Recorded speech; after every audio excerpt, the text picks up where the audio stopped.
So I'm pretty sure that I broke YouTube because I was getting like hundreds sometimes and even thousands of views, and all of a sudden I'm down to like under 10 for most of the videos that I upload, which I'm not too pressed about. I've got some other channels that I'm really trying to get monetized right now. If you want to subscribe to those, they're linked down there in the description. I'm making all kinds of changes around here right now though to make up for YouTube absolutely destroying my channel. I don't know what I'm really gonna do. I'm not freaking out about it though. Like, I'm kind of excited because, you know, who knows what's gonna happen. Crazy things happen when I change, man. Last time I made a big change, I ended up getting monetized because of reacting to music reactions and stuff. But you know what else is making a big change? The game industry, because it's actually collapsing. And it's been collapsing. It's just now, I guess, finally completely imploding. SmashJT, tell us about it. Looks like it might be crashing. And I'm not even joking when I say that, because I think we've seen this happening for a while now.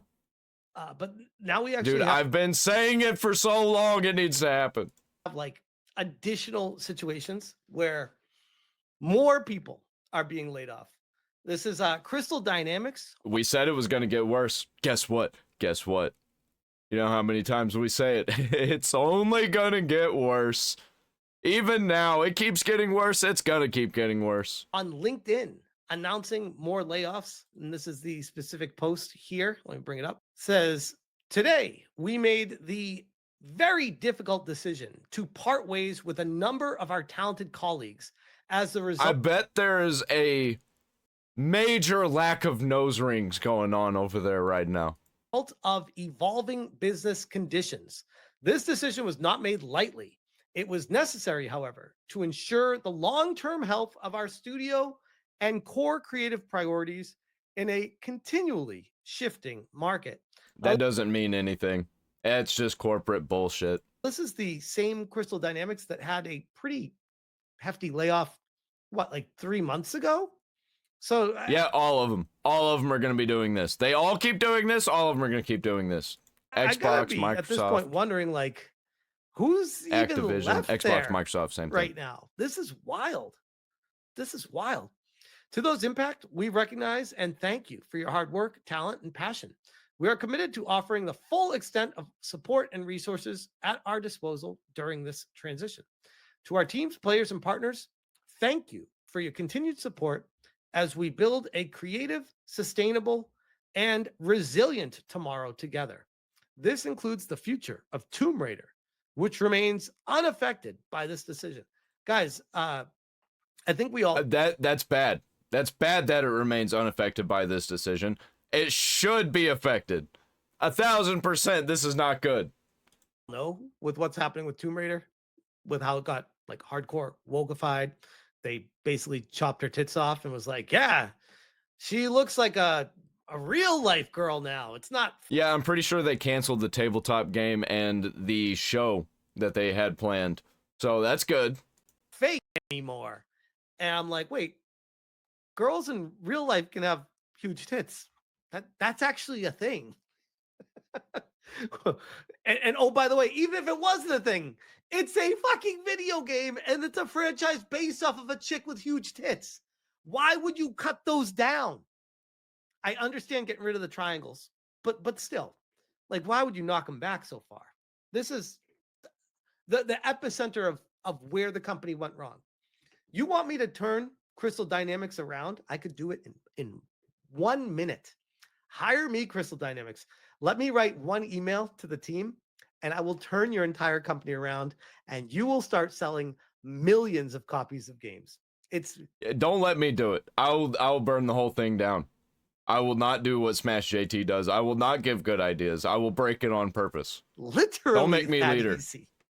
But no, this is one of those situations where they're pushing the message in front of profits, and they are destroying their entire company because wokeness is a cult. It's a religion. It's a priority because at the end of the day, they're pushing the message over what gamers actually want.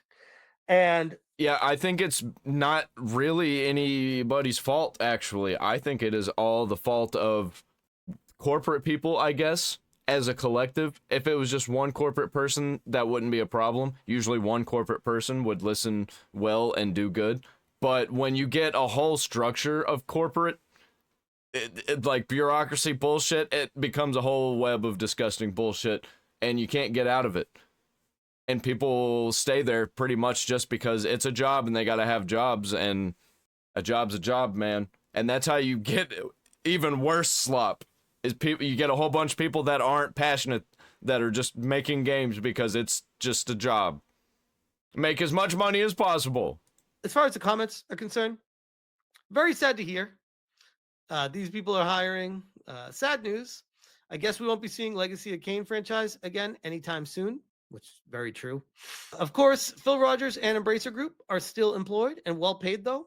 I was worried for a minute. Oh, yeah, that's the other thing with Embracer Group and Crystal Dynamics being Dude, Embracer Group is the reason Borderlands is fucking ruined. affected with it. Job What resources. started it. Can you make another? Really, I blame Randy Pitchford in 2K, but, you know, Embracer Group, they had ownership over Borderlands, and when Borderlands 3 was a thing, and maybe pre-sequel also, and it fucking ruined everything. Post or edit this one with the names and roles of those let go to help support that? No, they can't do that for privacy purposes. They're not going to do that. That's no company does that. Magali Stratton says, so sad to hear, sending my thoughts. Here's a list of open job opportunities at Electronic Arts, which is very curious because that kind of leads me into my next point. I think a bunch of the Wokies are getting fired, and they're all getting picked up by a lot of these extra disgusting companies like Electronic Arts, and I think they might get worse. I think it's going to make them worse. Hopefully they're not picking up all the Wokies. They think that they have a job available over Electronic Arts. Might want to put a hold on that because this was a situation that was shared to me privately. Another person on LinkedIn over at Electronic Arts who says, this is Luck Van Grudel. After 3 incredible years at Electronic Arts, my time there has come to a close due to a recent workforce reduction. Working at EA was an So even EA, they got secretly hit with it. Honor.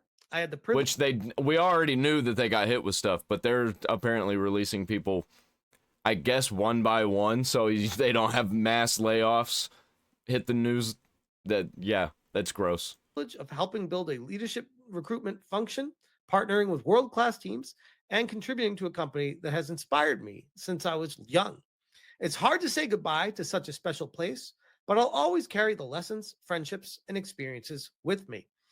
Now, when I read that, I'm just like, okay, well, straight up, if EA had other opportunities available, they probably would have considered this person to fill those roles. And yeah, they're not going to be hiring Wokies, it seems. It seems like they're all fucked. They're all unemployed. Since he got laid off after 3 years of being there, like maybe there'll be roles available in Electronic Arts over here. But with a workforce reduction happening, I see this was yesterday, by the way. I see this as potentially foreshadowing for a major announcement coming out of EA for a additional workforce reduction, layoffs coming out of Electronic Arts. Yeah, not only that, I think we're going to see some studio closures. I think we're going to see some cancellations, and it's going to get real messy. And I think once the big guys start announcing it, even the smaller guys are going to start announcing it as well. And that's typically what happens when you have a major release coming up and about to come out. They start to wind down the personnel because they aren't needed anymore. The game launches, like, yeah, we don't need all these other people. You got Battlefield coming up, but okay. Yeah, that's a huge problem also, because they fire everybody that they don't need, and then whenever the next game comes around, it's all new people. And like, they can never get any good people because they keep firing everybody. Thanks for your work here. The game's out now. Like, yes, obviously you're going to keep people there to make updates and patches and fixes and stuff like that. But the thing with the game industry that I realized when I was working in it is they don't just keep you on staff. out of kindness. It's like, we don't have anything for you to do right now. Goodbye, QA tester. We will call you back if we got something for you coming up in the future, potentially. There's a lot of Yeah, and they probably don't. They probably don't. gigs like that in the game industry where They'll call some kind of contractor company to get a whole bunch of new people in. That's what they did with Halo. you don't have a guarantee of a job from day to day. That such is the life in the world of entertainment. It's so much fun when you work in the industry. It really is. But it's also very unnerving and stressful and pays absolute dog shit for what you're doing. Yeah, unless you are an indie developer. Like, come on, just be an indie developer. If you're good enough to be at EA, if you're good enough to be at Activision or any of these other companies, be an indie developer. Because even if the pay's the same, at least you got the passion there, and like, people will like the things that you're doing and respect you more and actually know who you are if they like your game. So it takes a very special love of the game and situation and circumstance that you can actually work in it and sustain your life while you're there. Which doesn't happen whenever you have these corporate structures making video games, because they're just there to make as much money as possible. There, because it's not for everyone. But regardless of that, these two situations happening right now, to me, strike me as part of a greater problem happening in the game industry. And I know I've been predicting a game crash for what feels like 10 years now. One of these days I'm going to be right, and it's going to completely surprise everyone. Like, because I feel like everyone is just expecting it. So when it actually happens, I think people are going to be confused. And it's like, oh, it's actually crashed.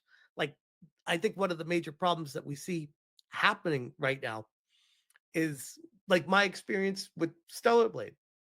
Fantastic game. I'm loving my time with it. But it's also a very long game. And my priority is to get through and finish this game without getting distracted with other games.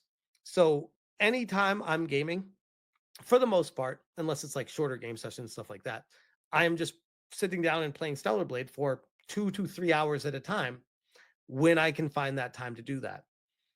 That means if I'm dedicating all this time to a game and it takes, we'll say, 45 to 50 hours to beat the game, and as an adult, you can't find 2 to 3 hours every single day. Yep. Sometimes you have a day off or 2 days off, or you're doing something with the family. This is whatever. a problem. You're talking to beat that. Bro, this is even worse than you can imagine, because everybody's like this. We're finding it hard to find time to actually play games. I had to start another channel to play video games, and it's only like an hour a day that I get to play video games, and it's not every day.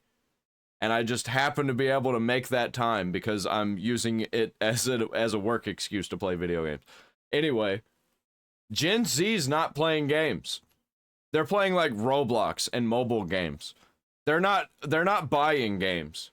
So already we're not able to play games. They're not playing games. Who's buying all the games and like coming up in the future? Who's playing all the games, especially if the dollar keeps getting worse and worse, and like the economy keeps getting worse and worse and more unstable. Even when it gets better, it gets unstable. It'll get way better in some areas, way worse in others, especially internationally. And it's just like, man, it's going to get real bad whenever it all crashes. And it's not all going to crash. It's just going to be the top. The top is going to crash. The bottom's still going to be all the passionate people are making it, expecting to make no money. That game, minimum month and a half, minimum, but potentially 2 months, 2.5 months, unless you can dedicate a solid 2 to 3 hours every single day to the game. It's going to take a significant amount of time to get through it. Yeah, I'm playing Sleeping Dogs right now, and an hour a day, let me tell you, I think I'm probably going to be playing this game all month. And my greater point with all of this is that's not sustainable if every game coming out does that. Not everyone can buy every single game and play every single game. And eventually they're going to start stacking up. And we all know about the backlog, but this is like a front log now of games that are like, I can't get to all the games that are coming out in front of me. Never mind the games behind me. And that in itself is creating a situation in the game industry where it's not sustainable for people to continue purchasing games. That in itself, I think, is the ultimate downfall of the industry. And it's not really even that so much as like all of these games are also sloppy and they make them giant experiences, but they're also soulless. Like Call of Duty, there's so much in Call of Duty and it comes out every year and it's just like, it's soulless. It feels like it's coming out because it has to come out. Not to mention all the greed, microtransactions, and all that other stuff. But there's a lot of issues. And good point, Demonic. Let me point out this one. Demonic 114 Smart says, when Doom flopped, you know the industry is going to be screwed. Oh, yeah. That doesn't even touch on the whole Game Pass situation, what's happening with the studios, ID at Xbox, with how. I think Game Pass isn't even going to last. I think Game Pass is going to be a huge problem for Microsoft and it's going to crash. I think so. I really do. Because I think a bunch of developers are going to realize that it's actually not good to release your games on Game Pass. It's not good for sales. It's not good for the industry. So they're going to stop doing it. And then it's going to be pointless to have a Game Pass unless you have like a backlog of a bunch of old games that people actually aren't playing like Sony does. How much money Microsoft is pouring into all these developers with not necessarily making the money on the other end coming into them, assuming that it would. It does kind of feel like at this point a house of cards where it's all going to come crashing down. Yes, please. And it's not a matter of I'm tired of the shit, man. I'm tired of it. I'm tired of the manipulation. I'm tired of all of it. Just let it all crash, let it all burn. Let no video games be made. I'd be completely fine with that, and we don't have to fucking deal with any of this shit ever again.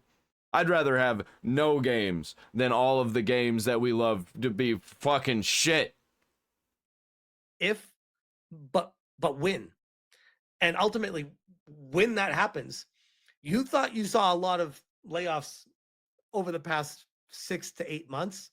We're going to see complete company collapse all across the board. You haven't seen nothing yet. Like, if this is anything like the previous game crash in the, what was it, early 80s? Yeah, and this is going to be internationally because the US kind of rules the market and controls the market on everything. That decimated an entire industry. Sure, it was very different back then, but anyone who was anyone, just whatever they were working on. There'll still be a gaming industry. It just won't be this AAA gaming industry that's releasing like $80 titles, $100 titles with DLC also. Went to crap. Nothing sold anymore. All the time and money they put in everything, gone instantly. It is scary to think about. But we will see. We will see. It is going to happen, by the way. It's, again, just a matter of time. Which also, I guess we'll leave it with this, is very concerning with everything going to online digital distribution. I'm not and concerned. Giving all the power to these massive companies, because when that game crash does happen, they will still have full total control of pricing everything, pulling things away from people, allowing things to be sold in other places. If it gets bad enough, people will start ripping and it won't even matter. And you won't have the ability to make the choice yourself. Piracy will be the worst that it's ever been. With the physical games, they will have the full power, and they know that. That's what's really scary about all of it. Yeah, for games now, but if they have all that power and it becomes a big enough problem, people won't fall for it, and they'll go to other means. They will get the entertainment that they want. You will not stop people. If they know that it exists out there, they won't give up. They will get it. But I will leave that one there. Yeah, man. Gaming's fucked. It is so fucked. It is so fucked. You know, Blue Jew, up on the screen right now, we're not going to be watching that video. I'm going to watch that one myself later. Like, comment, subscribe. Definitely leave a comment. Definitely leave a comment, please, right now, because I'm running a test, and you got to do it.